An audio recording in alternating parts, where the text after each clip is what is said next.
Hola a todos, ¿cómo están? Sean bienvenidos una vez más a mi canal. El día de hoy vamos a conocer un caso de Argentina. Me han pedido muchos casos de Argentina, hemos narrado varios, pero bueno, hoy toca hablar de uno que no fue muy comentado en internet. Yo por lo menos no he encontrado videos al respecto. Estoy hablando del caso de Auriel Briand, un caso que encierra un asesinato y luego del asesinato empiezan a aparecer varias teorías, mafias, empiezan a hablar de rituales, de sectas. Teorías bastante extrañas que vamos a estar analizando el día de hoy. Antes de comenzar, los quiero invitar a conocer mis otras redes. También tengo un Twitter, por ejemplo, que abrí hace relativamente poco porque me cerraron el anterior. Y tengo un Instagram en donde subo historias todos los días y charlo de manera más cercana con toda la gente que me escribe. Así que los invito a seguirme, les dejo los links aquí debajo. Además de eso, les comento que si quieren ver este y otros videos sin censura, sin publicidad, 24 horas antes que el resto, simplemente tienen que tocar el botón que dice unirse aquí debajo, elegir la membresía número 2 Maestro Oscuro y luego ir a la pestaña comunidad donde van a encontrar los links que los llevarán a otro canal donde están subidos todos estos videos sin censura en su otra versión en secreto, solo para los miembros del clan Mephisto. Ahora sí, sin más demora, comencemos con el caso del día de hoy.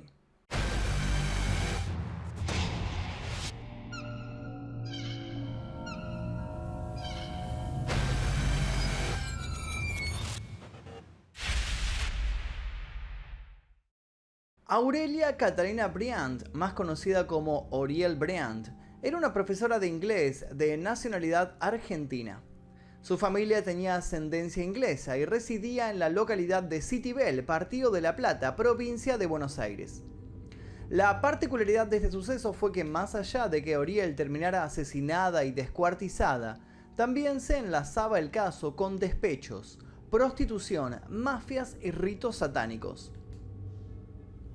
Otro dato para nada menor fue que gracias a la desagradable resolución de este caso, quedó a la vista pública un largo y complicado manejo policial, enredos en absoluciones, locura, muerte y un desenlace horrible para la mayoría de los sospechosos. Auriel Briand estaba separada de su marido, Luis Federico Pipo, con el que tenía 3 hijos y una hija. Pipo trabajaba como profesor de literatura en varios colegios de La Plata, además de ser empleado de la policía bonaerense. Cabe destacar que Argentina hacía pocos meses que había salido de una sangrienta y silenciosa dictadura cívico-militar. Dentro de este marco político, las policías provinciales, en especial la bonaerense, jugaron un rol fundamental para llevar a cabo los secuestros, desapariciones y el aniquilamiento de ciudadanos involucrados en partidos políticos, entre otras cosas. El 9 de julio de 1984, en medio de una noche lluviosa y por motivos que nunca se descubrieron, Auriel salió, o se la llevaron, de su casa vestida con un camisón, una bata y un par de medias color celeste. De los 4 hijos que había tenido con Pipo, Christopher, de apenas 3 años, estaba en la vivienda en ese momento. A la mañana del otro día, el 10 de julio, el barrio se enteró de la ausencia de Auriel, cuando un vecino escuchó los gritos desconsolados del pequeño de 3 años, que todavía vestía su pijama y deambulaba yendo del parque al garage de la casa en Citibel, llamándola entre llantos y congojos. Cuando la policía llegó al lugar, Auriel no se encontraba ahí. Christopher seguía gritando desconsolado y no había rastros del paradero de su madre. Al pasar apenas 24 horas, la noticia comenzaba a hacerse conocida ante la audiencia y los lectores de los diarios de todo el país. Uno de los títulos que había resaltado la situación fue: la policía investiga la desaparición de Aurelia Briand, de 37 años, quien se hallaba separada de su esposo. El episodio está rodeado de extrañas circunstancias, pues en el domicilio que ocupaba la mujer no se advirtieron signos de violencia y porque además sus familiares ratificaron que no tenía militancia política alguna. La desaparición trascendió cuando vecinos hallaron llorando a su hijito.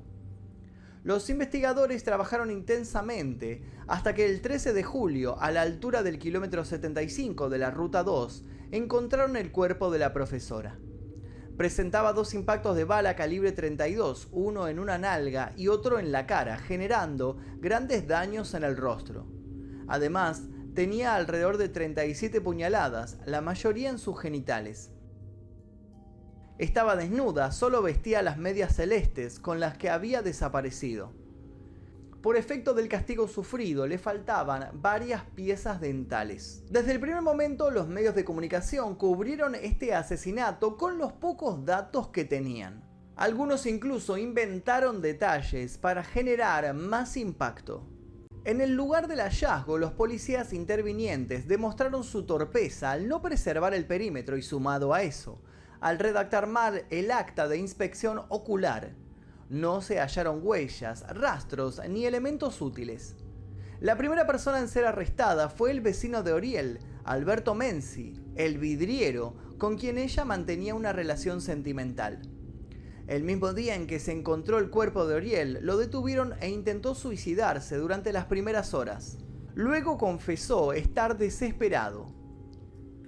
Fue liberado por falta de evidencias. La investigación estaba siendo liderada por el juez Julio Burlando e inmediatamente apuntó hacia Federico Pipo y su entorno. El resultado de los peritos sobre las puñaladas daba cuenta de un ensañamiento con la zona genital de la profesora de inglés. Esto reforzaba la idea de que el posible asesino podría haber sido homosexual. El acta de los expertos decía textual: visión de los genitales femeninos era un horror, reactivaba y encendía en el agresor el temor infantil hacia la castración. El segundo sospechoso fue Carlos Davis, un alumno de Pipo. Ambos habían realizado varios viajes juntos por Europa, manteniendo una relación tan estrecha que hizo ruido en una época en la cual existía un prejuicio respecto a este tipo de amistades. Se suponía que Charlie podría haber sido motivado por los celos o los padecimientos que Pipo le habría contado que traía aparejado su proceso de separación con Oriel. Existían comentarios como que Federico solía dormir fuera de la casa y que frecuentaba a sus alumnos de la facultad. Allí surgía la figura de Charlie como posible amante de Pipo. Al momento de interrogar a Carlos, este confesó a la policía que Pipo le había dejado en claro su odio hacia Oriel, su deseo de verla muerta y hasta la posibilidad de contratar a alguien para que la asesinara. Todo esto, más tarde, sería desdicho. Esta declaración que realizó Charlie hizo que la policía por primera vez se dirigiese como principal sospechoso a Federico Pipo, quien de todos modos desmintió a las autoridades lo aportado por Charlie y aclaró que su relación con Oriel se mantenía en armonía. Esta declaración trajo como resultado que Federico Pipo quede detenido por 2 semanas y luego fuese liberado, pero no desvinculado de la investigación.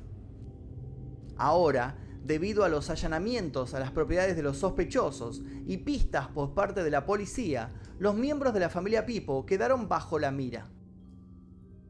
En la localidad de Lobos, provincia de Buenos Aires, Néstor Romano, primo de Federico Pipo, tenía un estud, una construcción donde se criaban caballos de carrera.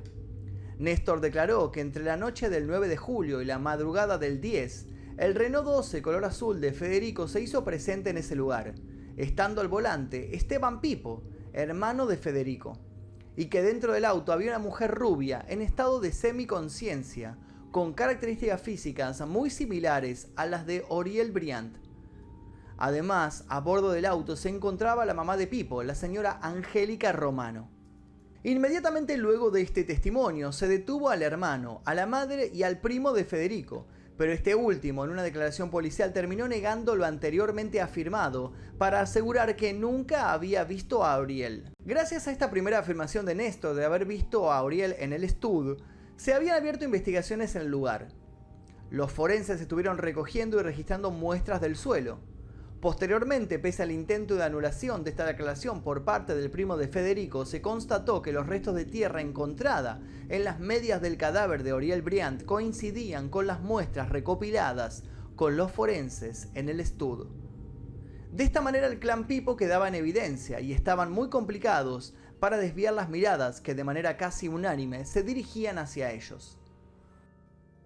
Pero para sorpresa de muchos, la defensa de los Pipo tenía un as bajo la manga. Los abogados descubrieron que en el expediente no estaban claros los detalles de la identificación elaborada por la policía al encontrar el cadáver de Oriel.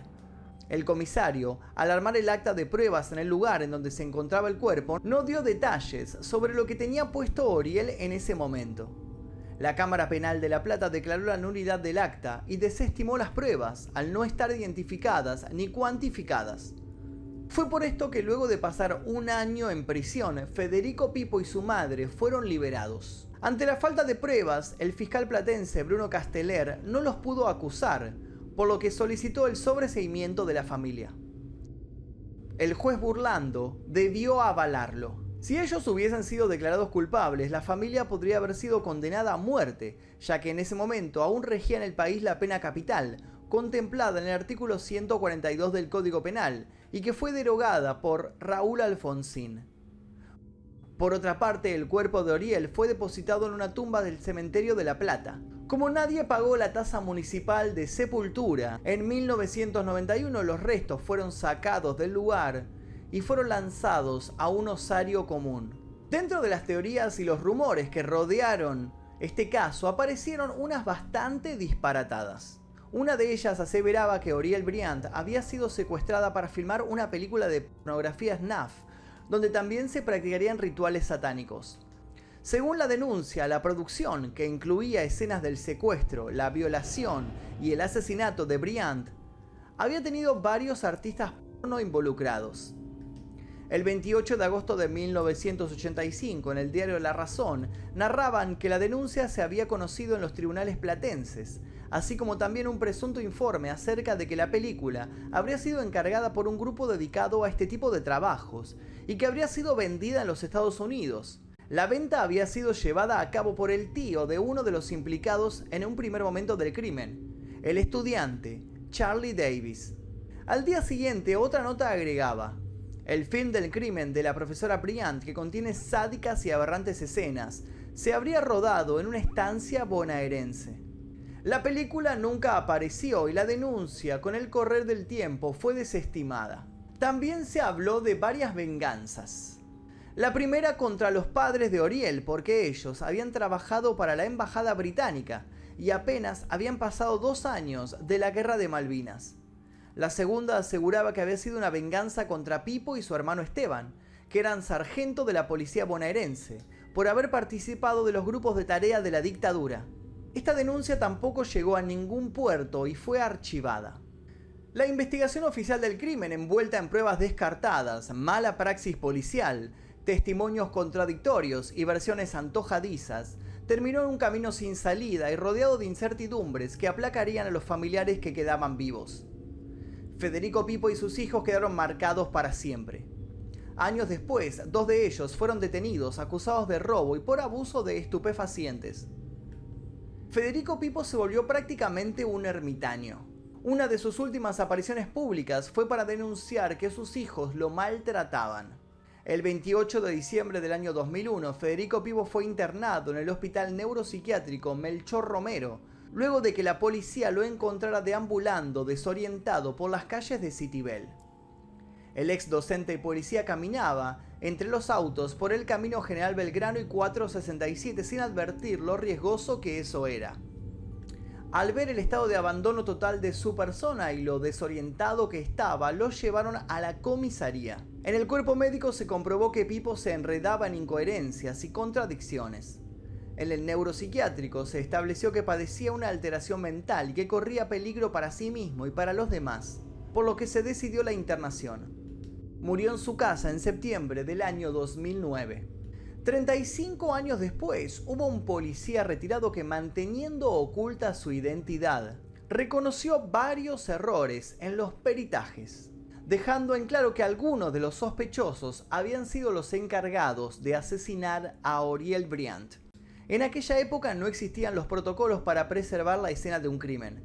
Se trabajaba de una forma más precaria, así que muchas de las pruebas se perdieron o se contaminaron por la cantidad de gente que no tenía ningún vínculo con la investigación y que pisoteó la arboleda donde fue hallado el cuerpo de la víctima, a pocos metros de la ruta número 2, cerca del cruce de Echeverry. Los peritajes en los restos orgánicos hallados en las medias de la víctima indicaron que la fitofauna correspondía a un estud. Los Pipos tenían en Lobos una construcción en la que criaban caballos de carrera, cuya fitofauna coincidía con las muestras encontradas en las medias que llevaba puesta la víctima la noche que la secuestraron. Los técnicos indicaron que cada stud posee un particular y único rastro orgánico. Este elemento demostraba que el asesino de Oriel la tuvo secuestrada en el stud de los Pipo. Esta resulta ser la situación actual de varios de los implicados en esta desaparición y en este crimen. Tomás Pipo Briand actualmente es economista e integra la Unidad de Investigación Estratégica en Salud del Ministerio de Salud de la Nación. Martina Pipo Briand vive en Campana, donde se casó y trabaja como odontóloga. Julián Pipo Briand pudo pasar los últimos momentos lúcidos de su padre, ya que vivía con su padre y su hermano Christopher en City Bell. Christopher Pipo Briand fue el nene que se quedó con Oriel la noche del crimen. Estuvo preso por robo a mano armada y fue el único que dio una entrevista para la televisión hablando de los detalles del caso y sobre todo de la memoria de su padre. Denise Briand también vive en Campana y trabaja como ginecóloga. Una vez que el caso se cerró, no quiso volver a hablar del crimen de su hermana. Esteban Pipo fue sobreseído en 1988 y actualmente vive en Lobos. En el 98 fue indemnizado por haber sido expulsado de la policía y ahora trabaja en distintos rubros comerciales.